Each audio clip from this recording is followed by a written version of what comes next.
our killer whale family, demonstrating their incredible size, speed, power, and complex learning abilities. These behaviors keep our whales active and engaged. SeaWorld's killer whales have inspired generations of guests to care about our natural world, and we're excited to share their story with you tonight. Killer whales are the ocean's top predator. They use cooperation and communication, not just size and strength, to take their place at the top of the ocean's food web. At the bottom are small animals, like krill. At the top, the apex predator, the killer whale.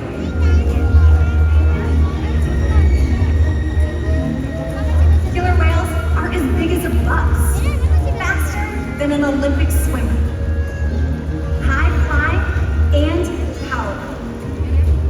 We're going to see all that and more. These behaviors contribute to an environment that is full of enrichment.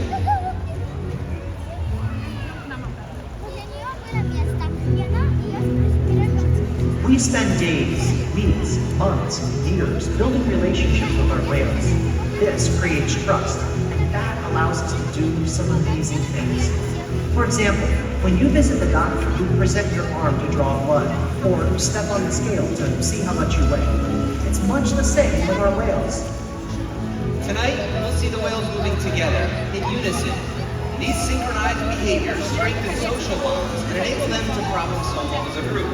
Working together as a team makes them the ocean's top predator.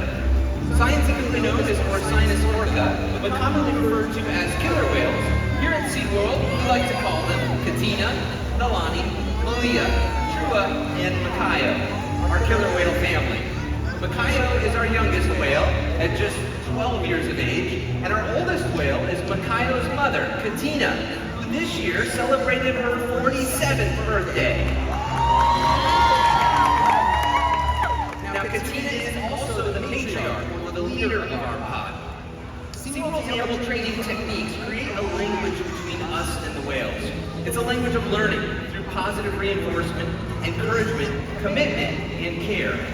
Through these techniques and our relationships, the whales learn to trust us. They even learn to take an active role in their very own health and well-being. We dedicate entire sessions to training what we call husbandry behaviors. These are behaviors in which we're asking the whales to help us with their health care. We may ask them to line up in a specific direction so we can look at a part of their body, hold their mouth open so we can clean their teeth. Do like what we call a chuff into a petri dish in order to collect a blood culture sample.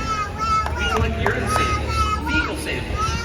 And one of the first behaviors that we train for health care is this position in which we would ask the whales to roll ventral or upside down and present us with their tail flukes. Not only does this give us a great view of their entire body, but it also gives us access to the blood vessels that are easily seen here on the white undersides of these tail flukes.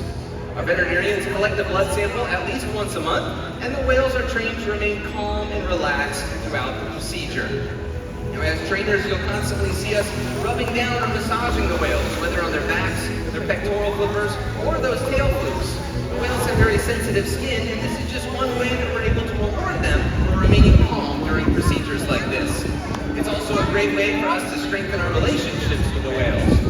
Speaking of relationships, this is Nick, and he's working with our 17-year-old female Nalani, whose birthday is today.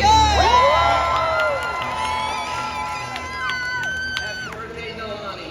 17 years old. Now, one of the other important diagnostics that we get on our whales is their weight. And we're able to weigh the whales by asking them to slide out of the water just like this, but onto a giant killer whale size scale located in one of our adjacent pools. But Nalani's demonstrating the behavior here in the slide out area.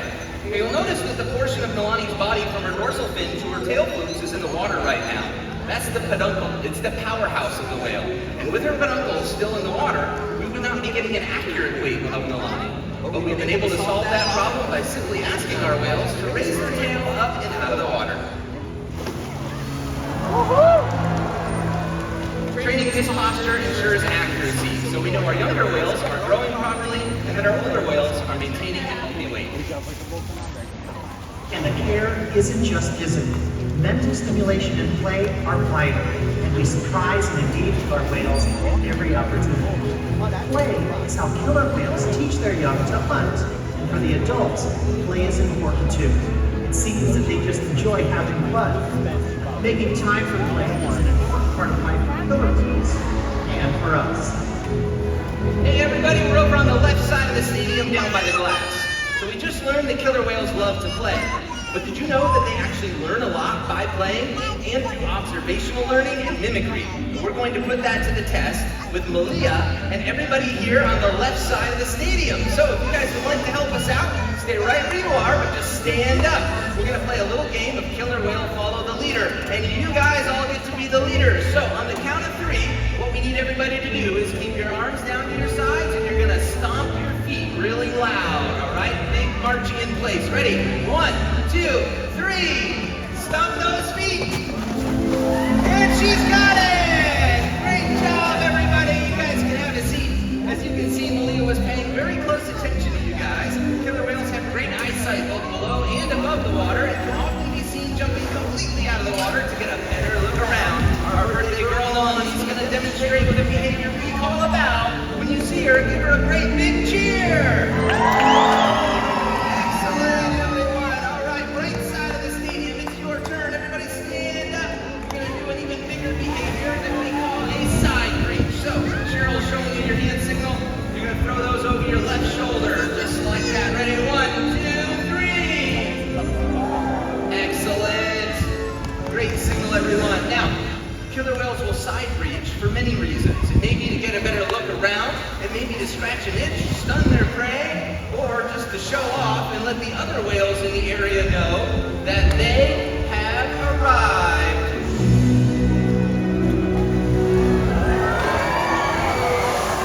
Oh, welcome to the soap zone, everyone. Don't worry, there's more where that came from. Let's hear it for our 3 female killer whales. As you can see, killer whales are amazing athletes, and they can eat several hundred pounds of food every day. Now in the ocean, their diet depends on where they live and the time of year. Unfortunately, overfishing, pollution, and other factors are having a serious impact on some killer whale populations. Killer whales are impressive animals, and it's pretty obvious why they're the top predator in the ocean. That means killer whales are invincible, right? Wrong. Killer whales depend on a plentiful food source and a clean environment. They're completely dominant, yet completely dependent. When it comes down to it, killer whales are not the most powerful animal in the ocean.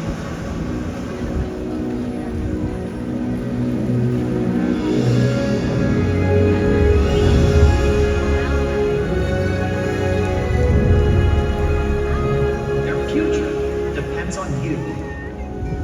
Through your actions. Through the choices we all make. We hold the future of killer whales and the oceans in our hands. Killer whales continue to surprise and amaze us. They're the perfect ambassadors of the ocean, limitless, connected, powerful, but still monarch. The challenges that we face can seem insurmountable. Don't give up. Be inspired. We can make a difference. The ocean needs our help, and that seems overwhelming, but together we can make it happen. There's so much to learn. So much to protect. So much to explore. The killer whale story is still being written, and there are simple things we all can do to make a difference. All it takes is one choice. One positive act. One ripple that can grow and grow. And change the world. Together, we've got this.